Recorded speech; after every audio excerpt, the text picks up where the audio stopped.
안녕하세요. 오늘도 사은살롱을 찾아주셔서 감사합니다. 저는 이제 곧 엄마가 되는 경기도 부천에 사는 30대 여성입니다. 저는 꽤나 긴 난임 기간을 가졌던 사람이었어요.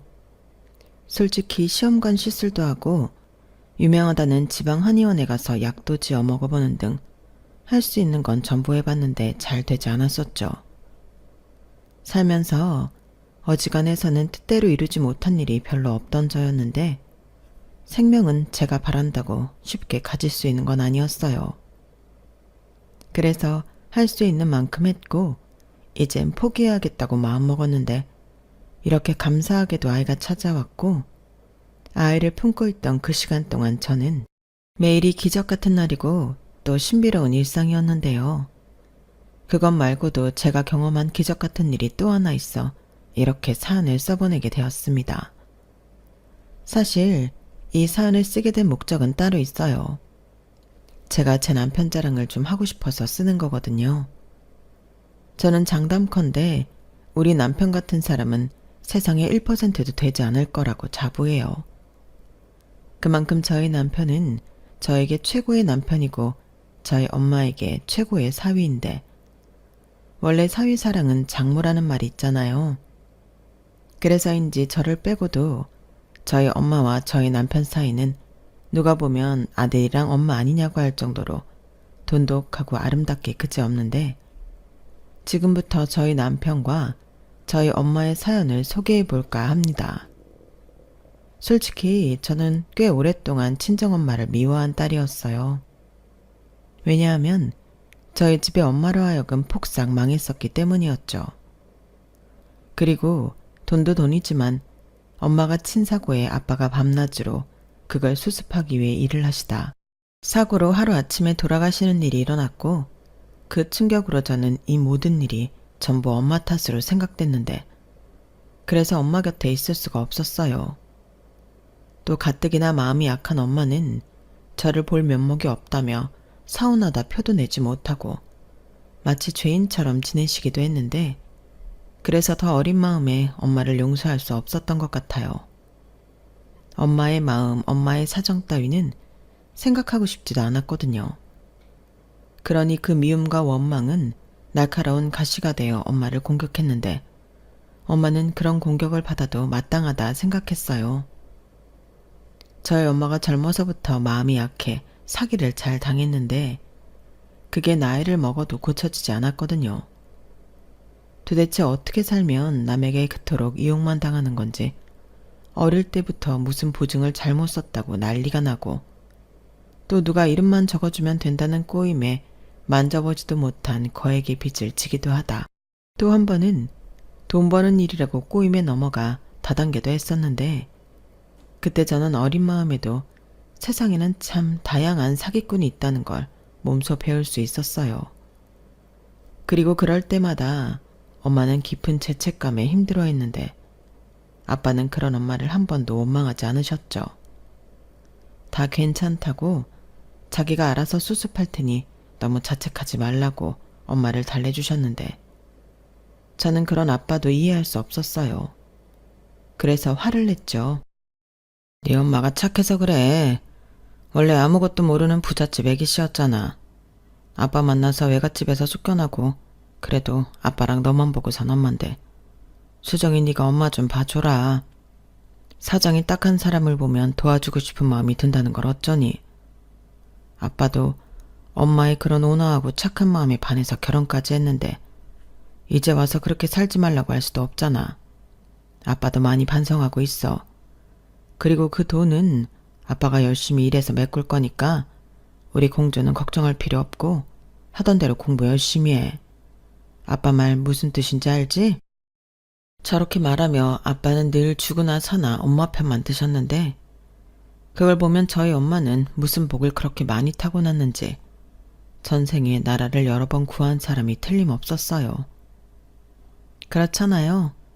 세상에 우리 아빠처럼 말도 안 되는 맹목적 사랑을 베풀어 줄 수 있는 이가 또 누가 있겠어요. 자식인 저도 그렇게는 못하겠는걸요. 그러니 아빠의 사랑이 어떤 때는 경이로울 지경이었는데 그럼에도 불구하고 남의 말에 홀랑 넘어가 사기나 당하고 오는 엄마를 저는 아빠처럼 좋아하긴 힘들었죠. 그나마 다행인 건 제가 엄마가 아닌 아빠 쪽을 많이 닮았다는 건데, 그래서 저는 절대 손해보는 일 따위는 하지 않을 거라 믿어 의심치 않았어요. 그런데 엄마가 마지막으로 당한 사기로 집까지 날리게 된 우리 집은 하루아침에 2층 양옥집에서 반지하 단칸방으로 형편이 수직선으로 바닥을 찍게 되었는데, 한참 예민한 시절에 저는 불만이 크게 닿았어요. 오죽하면 저런 엄마라면 그냥 없는 게 낫지 않냐, 그런 못난 생각도 했었는데 그때가 제 나이 19살이었어요. 고3이라 가뜩이나 날이 뾰족뾰족하게 서 있는데 엄마라는 사람은 바보처럼 사기나 당하고 가족들을 힘들게 하니 그때는 그냥 집을 확 나가고 싶은 심정이었죠. 그리고 그 상황을 빠르게 수습하고 회복하려 했던 아빠는 거의 20시간 가까이 일만 하시다 퇴근길에 음주운전자의 과속으로 그만 허무하게 세상을 떠나고 마셨는데, 그때는 저도 제정신일 수는 없었어요. 물론 저희 엄마도 그때는 큰 충격을 받아 쓰러지셔서 병원에 입원까지 하시게 되었죠. 하지만 저는 그런 쓰러진 엄마도 불쌍해 보이지 않았는데, 앞으로 내 인생에서 엄마를 용서하는 일은 결코 없을 거라고 누워있는 엄마를 보며 생각했어요. 그래서 그날 이후 저는 대학 진학도 포기한 채 서울 고모집으로 올라왔는데요.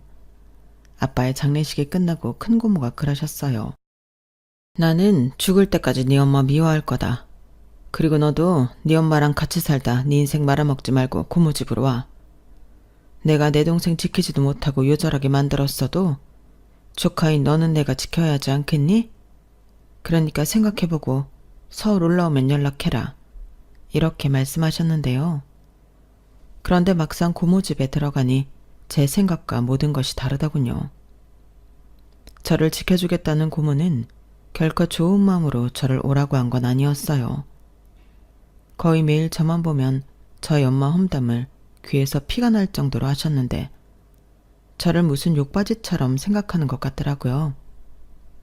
그리고 저는 거기에 대고 차마 엄마 편을 들 수도 없고 또 맞다고 맞장구를 칠 수도 없으니 엄마의 잘못으로 저까지 눈치를 보고 지내야 했는데요. 결국 반년도 버티지 못하고 그 집을 나오게 되었어요. 어차피 그때는 성인이라 그때부터는 저도 일을 할 수 있었으니까요. 그래서 처음 1년은 고시원 고시태를 전전하며 일을 하고 돈만 모으며 살았는데, 그런 생활을 하다 보니 엄마와는 연락이 자연스럽게 끊어졌어요.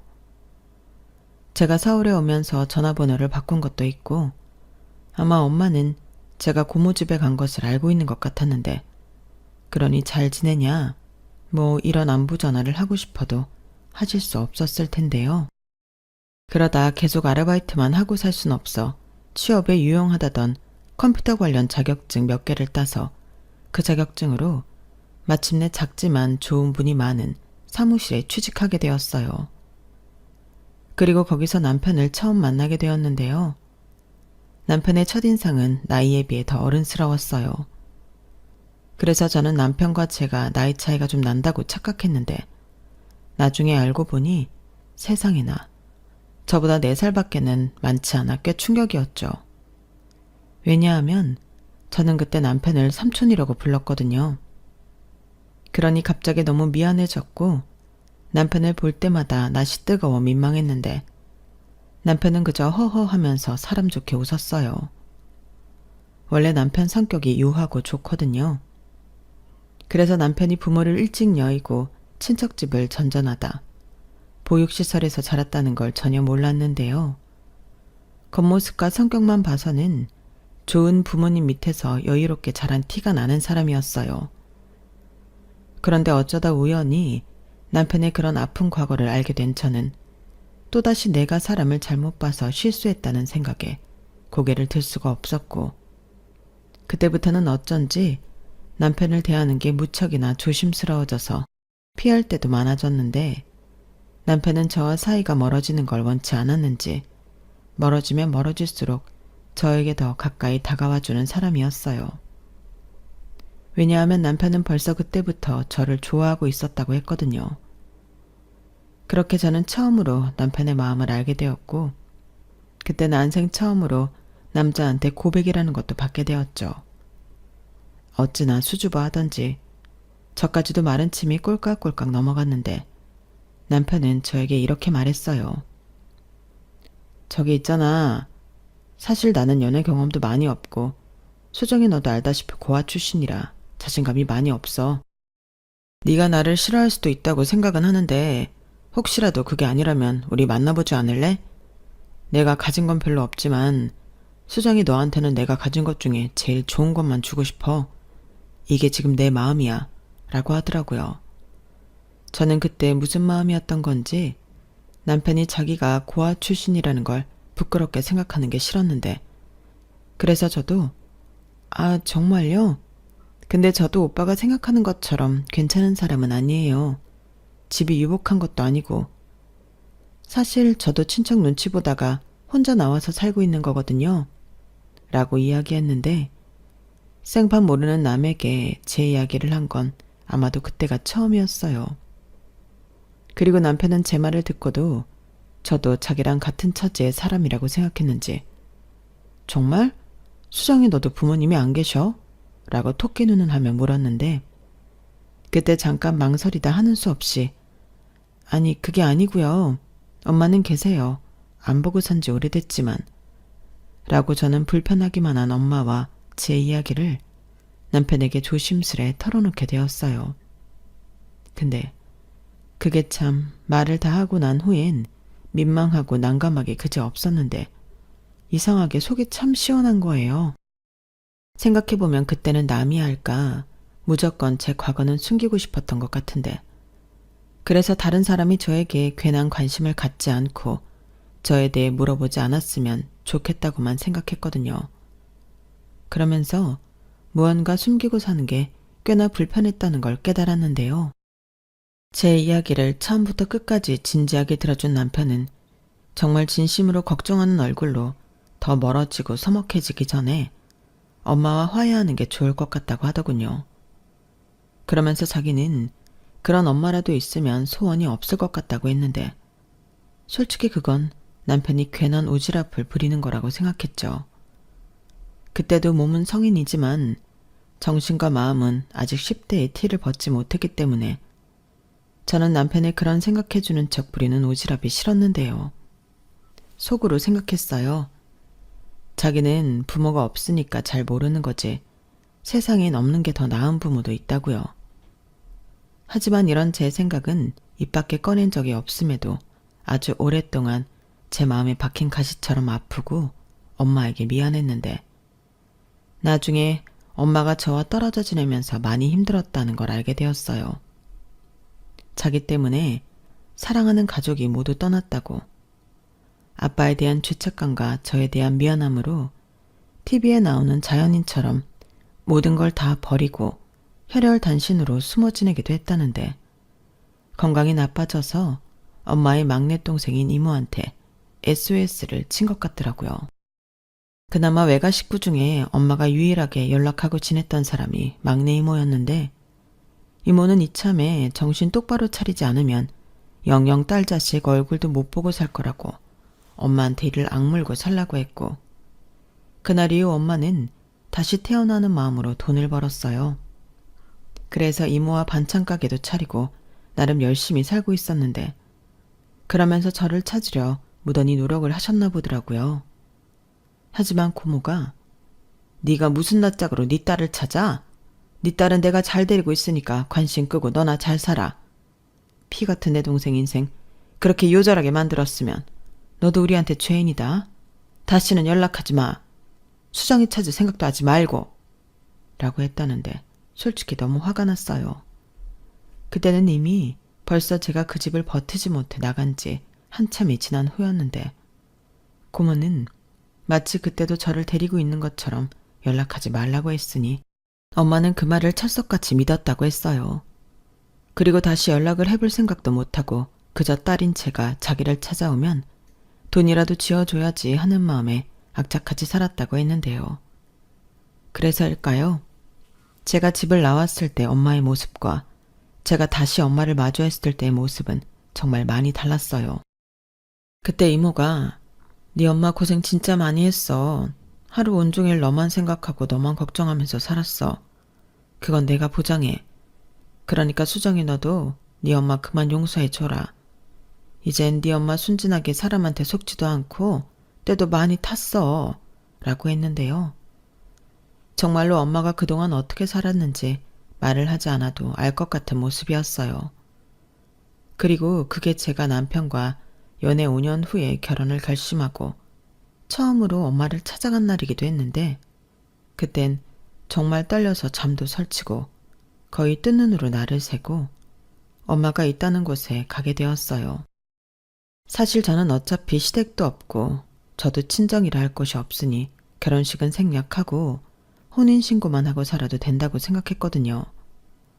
둘이 어디 경치 좋은 곳에서 셀프 웨딩 사진이나 좀 찍고 같이 살아도 무방하다고 생각했는데 남편은 그건 아니라고 했어요. 둘 다 고하면 모를까 나중에 저희 엄마가 알면 속상하다고요.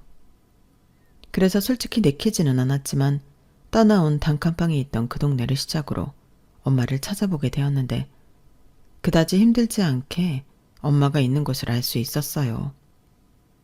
엄마가 언제고 제가 찾아오면 자기한테 연락 좀 해달라고 여기저기 자신의 연락처를 뿌리고 갔더라고요. 그리고 모든 일을 다 잊고 혼자 자연 속에서 살겠다고 다짐했을 때도 새끼인 제가 엄마인 당신을 찾을까 핸드폰만큼은 꼭 챙겨서 갔다고 했는데 그러고 보니 엄마의 연락처는 제 기억 속에 남아있는 그 번호 그대로였죠. 그러니 제가 엄마와 연락이 닿은 건 그다지 어려운 일은 아니었는데요. 그렇게 근 7년 만에 다시 만나게 된 엄마는 조금 낯설었어요. 겉모습도 그렇고 어쩐지 성격도 예전에 비해서는 훨씬 단단하게 느껴졌는데 이모 말처럼 사회때가 좀 타서 그런 건지는 몰라도 분명한 건 옛날에 물러터지고 순진해서 사기만 당하던 모습보다는 훨씬 나았다는 거였어요. 그리고 그때는 저 역시도 고아 출신 남편을 엄마에게 소개해야 하는 입장으로 마음이 약한 엄마가 제가 사랑하는 남자를 너그럽게 봐주면 좋겠다고 생각했는데요. 아니 웬걸?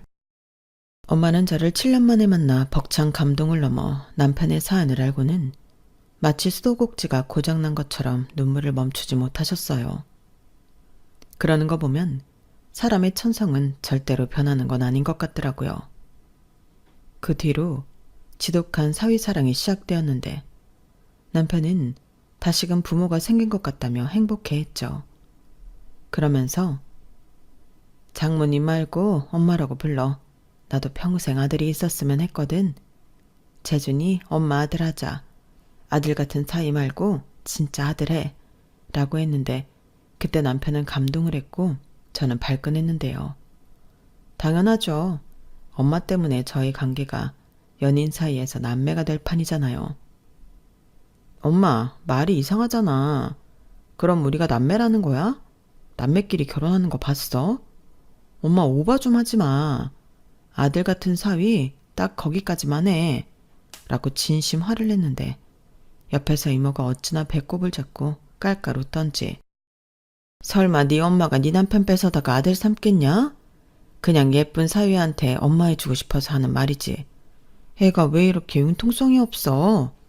라고 하는데 괜히 저만 민망해졌다니까요. 아무튼 그런 계기들로 저랑 엄마의 사이는 7년의 공백을 메워가기 시작했는데 저희 엄마는 저희 결혼식에도 행여 아들 같은 사이가 상처받을까 혼주석도 없애고 다른 하객들과 같이 앉겠다고 하셨어요. 어차피 저도 아빠가 안 계시니 저희는 둘이 동시 입장했는데 저희 엄마가 벌떡 일어나 누구보다 큰 축하와 축복을 해주셨죠. 그래서 양가 부모님 사진을 찍을 땐 저희 엄마가 저희 부부 사이에서 팔짱을 끼고 세상 다 가진 듯 웃으셨는데 저는 그 사진이 제일로 좋아서 지금까지도 그 사진을 거실 벽에 걸어놓고 있답니다. 저희 남편도 그 사진이 제일 잘 나왔다고 좋아하거든요. 그리고 저희는 서울 신혼집에서, 그리고 저희 엄마는 서산에서 떨어져 지냈는데요. 원래도 떨어져 살았는데 결혼 후에는 그 거리가 무색하리만큼 자주 왕래하며 만났어요. 사람 마음이 진짜 이상한 게 그렇게 평생 용서하지 않고 볼 일 없다고 생각한 저였는데 엄마는 엄마라고 애틋한 마음이 생기더라고요. 아마도 고모에게 느꼈던 배신감과 엄마 없이 지냈던 서러움이 남편을 만나 엄마를 받아들이게 한 것만 같았는데요. 엄마 역시 지난 날을 매일같이 후회한다며 자기는 하늘나라에 가서도 아빠만 만날 수 있으면 지옥 불구덩이도 뛰어들 수 있다고 했어요. 그래서 그런 일들을 겪으며 착한 것도 죄라는 마음에 평생 써보지도 않았던 색안경과 편견을 갖고 사람을 멀리하며 지냈다고 했는데 또 장사를 할 때 보면 그런 것도 아니었어요. 아, 왜 이렇게 오랜만에 왔어? 얼굴 보니까 어디 아프기라도 했던 거야? 안 되겠다. 오늘 장조림이랑 오이지 많이 했거든? 이거 내가 서비스로 줄게. 가서 밥 좀 푹푹 많이 먹어. 어이 총각, 매일 그렇게 고기만 사가고 가면 어떡해. 이거 내가 돈 안 받을 테니까 나물 반찬 좀 챙겨가. 골고루 먹어야지. 이거 내가 떠리로 주는 거 아니고 아까 점심시간에 새로 무친 거거든? 그니까 가서 고추장만 넣고 비빔밥을 만들어 먹든 즉석밥에 반찬으로 먹든 좀 먹어. 이렇게 손님이 말하기도 전에 본인이 퍼주기 바빴는데 저희 이모도 저건 어쩔 수 없다고 고개를 절레절레 흔들었어요. 뭐 그 덕에 인심 후한 사장님이라고 단골이 많기도 했는데 음식 솜씨는 저희 이모랑 엄마가 진짜 좋거든요. 그래서 결혼 후에도 저희 부부도 제가 음식을 잘하지 못해 음식을 받아서 먹었는데 그럼 정말 소 돼지라도 키우는 건지 두 사람 먹는데 택배 기사님도 힘들어할 만큼 많은 양의 국과 반찬이 배달되어 왔어요. 덕분에 저도 그렇게 반찬들이 오는 날에는 이웃들에게 나눠드리게 됐는데 다 먹지 못해서 버리게 되면 그것도 아깝고 곤란한 일이니 엄마 덕에 선심을 쓰게 되었어요. 그러자 그 덕에 이웃들에게 매번 고맙다고 과일도 받고 감자나 고구마, 옥수수 같은 것도 받으며 꽤 잘 지내게 되었는데요. 그럴 때마다 자주 듣는 말이 있었어요. 근데 애기는 언제 가죠? 애기 울음소리 들어본 적이 한참 됐는데 어디 애기 소리 좀 들어보자. 시끄럽다고 민원 넣고 그러지 않을 테니까 하나 낳아봐. 아니다. 이왕이면 둘 셋 낳고 내가 애기 보는 거 도와줄게. 이런 식으로 아이 언제 가지냐? 한 살이라도 어릴 때 애를 갖는 게 좋다 하시며 불필요한 관심을 주시기도 했는데 둘 다 아이 생각이 없는 건 아니라서 그때부터 조금씩 초조함을 느끼게 되었어요. 저는 우리 부부가 그래도 나이가 많은 것도 아니고 마음만 먹으면 언제든 아이를 가질 수 있을 거라고 생각했거든요. 그런데 뭐가 문제인 건지 자연 임신은 한 번도 성공한 적이 없었고 산부인과 검사를 받아도 둘 다 문제가 없다며 열심히 노력해보다 정 안 되겠으면 시험관 시술을 고려해 보려고 했는데요. 그렇게 저희 난임 기간이 시작되었어요. 시험관 시술이라는 것도 진짜 아프고 힘들더라고요. 그래도 소중한 생명을 갖는 거니 그 정도는 감수해야 한다는 마음으로 참고 견뎠는데 2번 정도 임신에 성공했으나 초기에 유산을 하면서 저는 몸도 마음도 우울해졌어요. 그때 남편이 언제든지 포기해도 된다고 했는데 저는 포기가 되지 않았죠. 왜냐하면 이렇게 임신이 어려울지 모르고 남편과 이세 계획을 세우며 주고받은 말들이 있었는데 그때 남편은 아이를 최대한 많이 낳아서 북적북적하게 살고 싶다고 했어요. 그게 자기의 꿈이었다고 하면서요. 그러면서 어린이날은 뭘 하고 크리스마스엔 자기가 직접 산타 분장을 해서 나타나 아이들에게 선물을 주겠다는 등 별의별 이야기를 나눴는데 저는 내심 꼭 그런 가정을 만들어 남편의 꿈을 이뤄주고 싶었어요. 그런데 둘 셋은 고사하고 한 명도 이리 갖기가 어려웠으니 너무 우울했는데 거기에 남편은 또 둘만 재미있게 살아도 된다고 하니 그 말을 믿을 리가 없었어요. 거기에 엄마는 애타게 손주 소식을 기다리면서도 행여 제가 신경 쓸까봐 마음에도 없는 거짓말을 했는데요. 엄마는 손주보다 니들이 더 중요해. 손주야 없어도 상관없지. 그러니까 너 힘들면 그만해라. 이렇게 말하는 엄마였지만 이모한테는 왜 임신이 안 되는지 모르겠다고 침울해 하셨어요. 그걸 또 제가 못 봤으면 좋았는데 우연히 보게 되었고 그 후로는 마음이 좋지 않더라고요. 해서 저희 부부는 제가 우겨서 난임센터도 다니게 되었는데 성공 사례도 있긴 했지만 어려운 사람들이 더 많았으니 저희 부부도 그렇게 될까 마음이 늘 무거웠어요. 그리고 밖에서 애기들만 보면 그렇게 눈에서 눈물이 나왔는데 남편이 그 모습을 보더니 우리 이제 진짜 그만하자. 애기 없어도 상관없어. 우리끼리 재미있게 살면 되지. 내가 생각해보니까 애기 있으면 여행도 잘 못 다니고 자기는 또 출산하고 힘들잖아. 에이, 안 하는 게 더 좋아. 그니까 우리 애기 갖는 거 이제 그만하고 신나게 놀러나 다니자.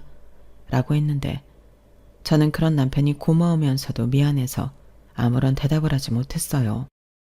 그런데 그런 난임 기간을 무려 7, 8년 겪다 보니 몸과 마음이 축 나서 제 스스로도 안 되는 건 안 되는 거니 이쯤 했으면 포기할까 하는 마음이 들었고 며칠 끙끙 앓고 털고 일어나려 했는데 그때 충격적인 일이 벌어졌어요. 그건 바로 알아누웠다는 딸 소식에 보양식을 바리바리 싸들고 서울로 온 엄마가 아빠처럼 교통사고를 당했다는 연락을 받게 되었는데 어찌나 손발이 덜덜 떨리고 심장이 튀어나올 정도로 요동을 치는지 저는 그 자리에서 아무것도 하지 못했고 소식을 접한 남편이 나서서 저 대신 이리 뛰고 저리 뛰고 했는데요. 저희 엄마는 곧장 응급수술을 받게 되었어요. 하지만 출혈이 너무 많았기 때문에 살 확률이 20%밖에는 되지 않는다고 병원에서 말했고 저는 무너지고 말았어요. 이렇게 엄마까지 잃어버리는 건가 너무 공포스러웠는데 남편은 무슨 말이냐고 절대 그런 일 없다고 자기는 엄마를 믿는다고 저도 엄마를 믿으라고 했는데 그때 남편의 목소리도 떨리고 있었어요. 하지만 자기가 무너지면 안 된다고 생각했는지 가까스로 버티며 홀로 수술실 앞에서 망부석이 된 남편이었는데요. 그러면서 저는 힘들다고 집에 가서 쉬고 있으라고 하더군요.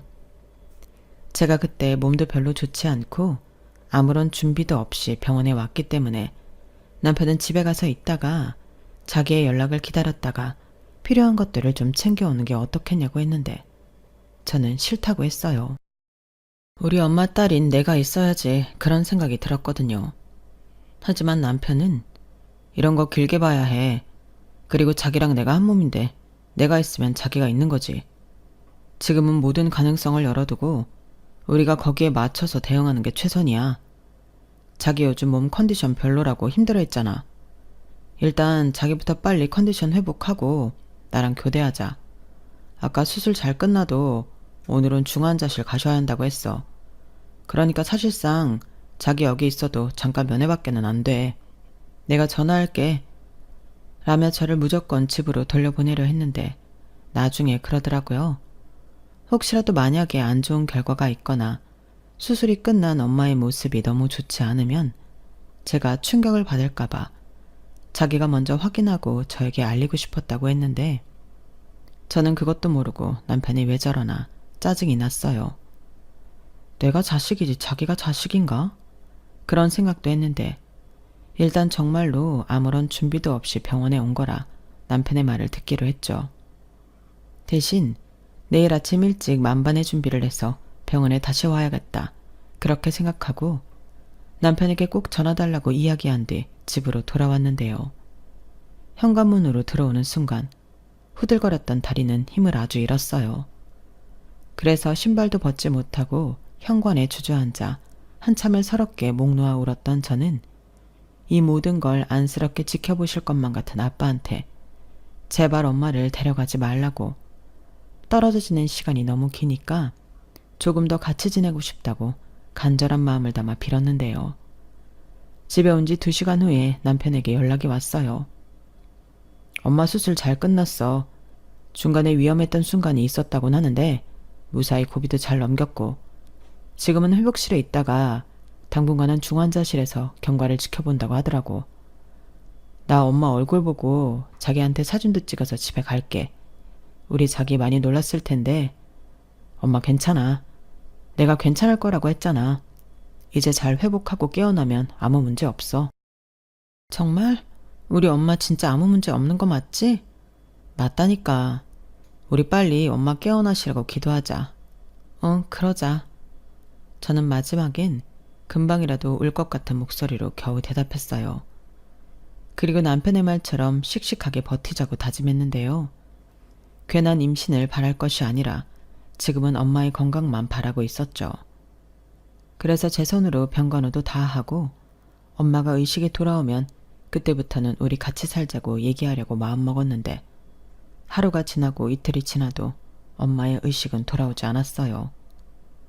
심지어 한 달이 지나도 상황이 달라지지 않았는데 병원에서는 지금 이 상태면 의식을 언제 회복할 수 있는지 장담할 수 없다고 하더라고요. 그러니 시간이 지나면 지날수록 저는 두렵고 안 좋은 생각도 많이 하게 됐는데요. 그러는 사이 이모 역시 충격이 컸는지 허구한 날 울면서 우리 언니 잘못되면 어쩌니? 그렇게 형부가고 고생만 직살나게 했는데 이제 좀 너랑 정서방 만나 사람답게 살기 시작했는데 왜 이런 일이 우리 언니한테 일어났다니. 진짜 너무 속상해. 라고 속상해 하셨는데 가게 문도 며칠째 닫고 이모는 거의 식음을 전폐하고 알아누웠다고 하더라고요. 이모부도 저희 엄마 병원에 가봐야 하는데 이모가 너무 상태가 좋지 않아 못 간다고 미안하다고 하실 정도였는데 저는 실상은 아니었지만 괜찮다고 했어요. 사실 이모를 보면 제가 와르르 무너져 울 것 같기도 했거든요. 그리고 엄마가 사고를 당한 후 저는 제가 이렇게 마음이 약하고 눈물이 많은 사람인 줄 처음 알았는데 그 피가 어디로 가나요? 저 역시 엄마 딸이 맞더라고요. 그리고 그럴 때마다 제 자상한 남편은 저를 필사적으로 지켜줬는데 남편은 매일 저에게 괜찮다고 엄마가 피곤하셔서 밀린 잠을 자는 거라며 가진 핑계를 만들어 저를 위로했죠. 저도 남편의 마음을 알았기에 맞다고 우리 엄마 곧 깨어나실 거라고 둘이 눈물이 그렁그렁해서는 애써 웃으려 했는데 그렇게 시간이 흐르다 보니 한 달 가까운 시간이 되었어요. 다행이라고 해야 하나. 수술 끝나고 일주일 정도 지난 후에는 일반 병실로 옮겨서 저와 남편이 수시로 엄마 곁을 지킬 수 있었는데 거의 남편이 자기가 있겠다고 해서 저보다 저희 남편이 병원에 있는 날이 더 많았어요. 대신 평일 낮 시간은 남편이 일을 가야 하니 제가 있었어요. 저는 임신 준비를 하면서 일을 그만뒀기 때문에 낮 시간엔 엄마 곁을 지킬 수 있었죠. 그리고 휴일은 항상 남편이 24시간 엄마 곁을 지키고 싶어 했는데요. 제가 아무리 괜찮다고 같이 하자고 해도 밤에는 자기가 있겠다고 고집을 피우던 남편이었어요. 그러면서 남편은 엄마 곁에서 물수건으로 몸 구석구석 닦아드리고 다리도 주물러드리고 노래도 불러드렸다고 했는데 그 얘기를 간호사님께 전해 듣게 되었죠. 그때는 저도 깜짝 놀랐죠. 그런데 간호사님이 연신 남편 칭찬을 하며 처음엔 우리 모두 남편분을 아들인 줄 알았다니까요. 딸이 며느리고. 근데 기록 보니까 사위가 저러고 있는 거라 우리 모두 남편분 팬이 됐어요. 요즘 진짜 저런 사람 없거든요. 저희 수간호사님도 무진장 오랜만에 보는 모습이라고 신기했어요. 라고 하는데 저는 새삼 남편에게 너무 고마움을 느꼈어요. 친자식도 하기 힘든 일을 저렇게나 정성을 다해 하다니 저도 제 남편의 진심에 눈물이 나올 지경이었는데 그래서 그 이후로 저는 저의 거실 벽에 걸린 것처럼 엄마 사랑을 남편과 공유하며 아주 오랫동안 행복하고 싶다는 꿈을 꾸게 되었어요. 그러니 엄마만 깨어나면 이제 우리 가족에게 남은 건 행복밖에 없다는 생각뿐이었는데요. 그렇게 엄마 의식이 돌아오길 기다리던 시간이 길어지면서 저희는 어쩔 수 없이 병원이 아닌 요양시설을 알아볼 수밖에 없었어요. 그즈음 저보다도 남편이 살이 너무 많이 빠져 있었어요. 얼마나 살이 빠졌냐면 옷들이 전부 커서 못 입을 정도였는데 새 옷을 사지 않으면 입고 다닐 옷이 없는 판이었죠. 그래서 그날은 남편 옷 좀 사려고 근처 아울렛을 돌고 있었는데 남편의 다급한 전화가 걸려왔어요. 엄마가 깨어나셨다면서 저더러 빨리 병원에 오라고 했죠.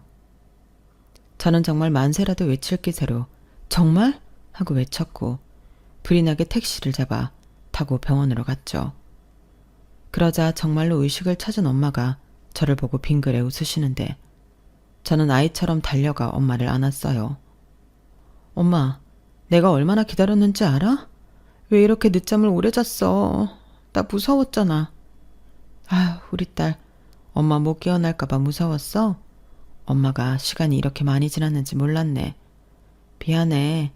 우리 아들도 병간호 시켜서 미안해. 무슨 그런 말씀을 하세요?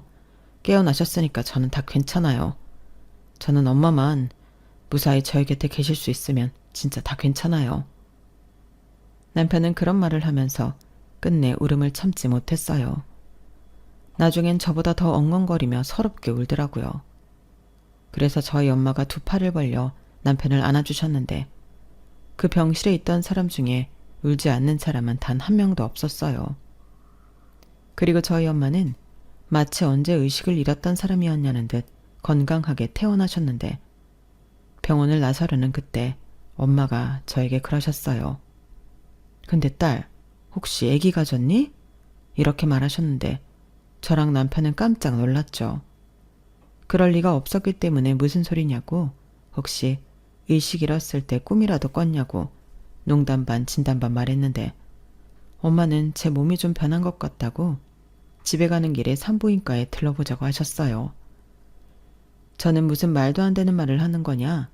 저는 곧 월경을 할 날짜가 다가오고 있다고는 했는데 엄마가 그러니까 괜히 한번 확인해 보고 싶었고 저는 산부인과에 들르기 전에 임신 테스트기를 먼저 사서 화장실에서 확인을 했는데 아주 또렷한 두 줄이 나타났어요.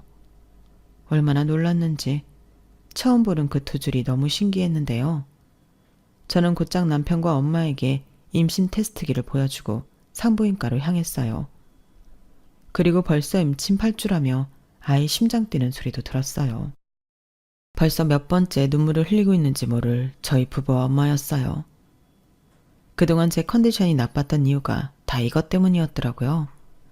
저는 그런 줄도 모르고 무심한 엄마였는데 그렇게 집에 돌아오니 저희 남편은 신이 났어요. 오늘은 아주 기쁜 날이 연달아 있으니까 이 집안 머슴인 제가 두 마나님을 모시겠습니다. 아유 됐어. 거기에 엄마는 빼야지. 그리고 음식도 해본 사람이 하는 건데 뭘 할 줄 안다고. 에이 엄마도 참 저 잘하는 거 되게 많아요. 제가 기회가 없어서 못 보여드려서 그렇지 사실 음식은 제가 수정이보다 한 수 위라니까요. 엄마는 기다렸다가 맛만 보시면 됩니다. 아마 맛을 보시면 이젠 장모님이 아니라 저랑 반찬 가게 하고 싶으실 수도 있어요. 뭐? 아유, 저 넉살을 어쩌면 좋아. 내가 저 넉살 보고 싶어서 벌떡 일어났지. 엄마도 참, 그랬으면 더 일찍 깨어났어야지. 우리가 얼마나 조마조마하면서 엄마 깨어나길 기다렸대. 사람 피를 말리고 일어났으면서 무슨 벌떡이야? 아유, 그랬네. 엄마가 잘못했지. 앞으로 평생 엄마가 갚을 빚만 또 생겼네. 빚은 무슨, 앞으로 평생 행복할 날만 남았지. 이젠 셋이 아니라 넷이잖아. 그러니까 엄마도 서산에 갈 생각하지 말고 이제 우리랑 살아. 우리 애도 엄마가 키워줘야지. 너 벌써부터 엄마더러 애 보라고 시키려고? 이모가 그러는데 애 봐준 보람은 없다던데. 그야 나는 모르지. 근데 엄만 싫어? 그래서 나보다 이모가 더 좋다고? 아님 그 반찬 가게가 우리보다 더 중요한가? 그럴 리가. 엄마도 그냥 해본 소리지. 설마 엄마가 우리 딸이 하는 부탁을 거절하겠어? 엄마는 우리 딸이랑 아들 그리고 태어날 우리 손주를 위해서라면 뭐든 다 할 수 있어. 예전에 네 아빠처럼 다 해줄 거야. 하물며 엄마는 다시 태어났는데 뭘 못하겠니? 그럼 진짜 이제 여기서 사는 거다. 나중에 말 바꾸면 안 돼. 그래, 엄마도 여기서 아들, 딸, 손주까지 엄마 아주 째지게 살아보자. 그래서 저희 가족은 그렇게 함께하기로 했어요. 이모는 그 소식에 잠깐 서운하다고 난리가 났지만 이젠 자식을 옆에서 편하게 지내라고 나중엔 엄마를 꽉 안아주었죠. 그리고 지금 막달이 가까워지는 제 옆에서 엄마는 하나부터 열까지 전부 다 챙기면서 새 식구 맞을 준비를 하느라 정신이 하나도 없는데요. 아주 요즘은 저희 부부보다 저희 엄마가 더 저희 아이를 기다리는 눈치예요. 벌써 아이 이름까지 유명하다는 장명소에서 지어와서는 계속 부르고 계신데 요즘은 할머니 부름에 자기 여기 있다고 대답이라도 하고 싶은지 뱃속 아이의 태동이 심상치 않아요. 마치 자기 존재를 제일 먼저 알아봐준 사람이 할머니라는 걸 안다는 듯 벌써부터 할머니만 좋아할 낌새가 다분한데 참고로 제 뱃속 아이의 성별은 왕자님입니다. 사실 벌써부터 걱정이에요. 아들 엄마는 힘들다고 하시는 분이 많더라고요. 그래서 요즘은 진통 오는 것도 무섭고 출산하는 것도 무섭고 낳아서 키울 일도 겁이 덜컥덜컥 나는데 저 얘가 뱃속에 있을 때부터 밝힐 질이 심상치 않았거든요. 한 번은 발바닥 모양으로 제 배에서 존재감을 드러낸 적도 있었는데 태어나서도 말썽 꽤나 피울 것 같다고 남편이 각오를 단단히 하자고 하는 거 있죠? 그러면서 벌써부터 같이 축구 잘 기대 맨날 싱글벙글인데 이게 바로 엄마 아빠의 온도 차이인가 봅니다.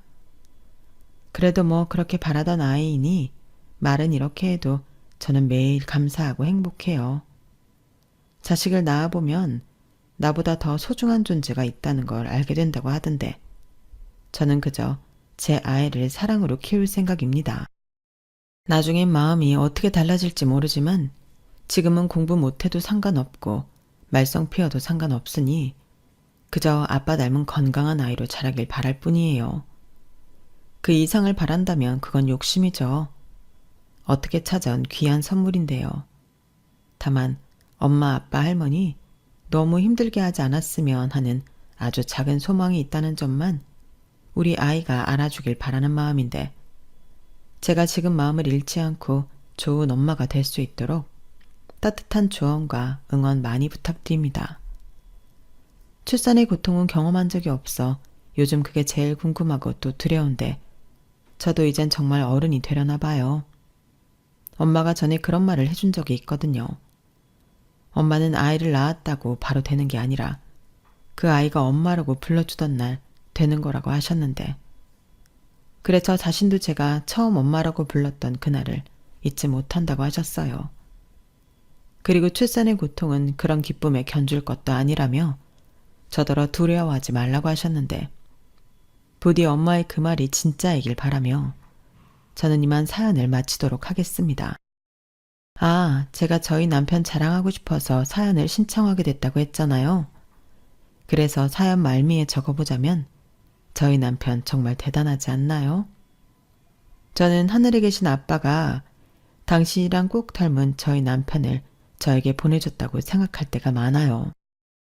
그리고 그런 아빠가 보내준 사람답게 저와 저희 엄마를 아주 많이 사랑하고 챙겨주는 사람인데 저도 저희 엄마도 이젠 저희 남편 없이는 한시도 살 수 없답니다.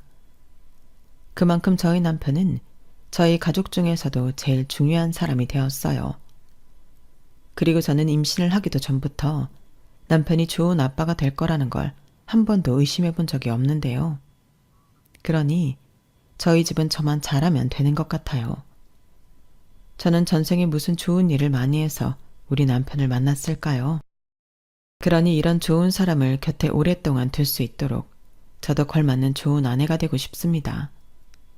아울러 저희 엄마한테도 착한 딸이자 태어날 아이한테는 현명한 엄마가 되고 싶은 바람이 큰데 앞으로 노력하며 즐겁게 살아보도록 할게요.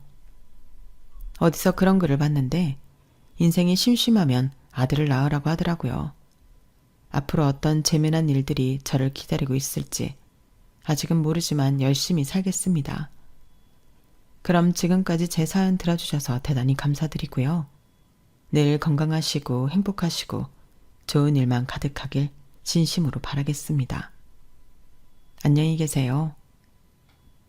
여러분, 사연 댓글에 응원과 현명한 조언 부탁드려요. 좋아요와 구독은 저에게 큰 힘이 됩니다. 오늘도 좋은 일 가득하세요.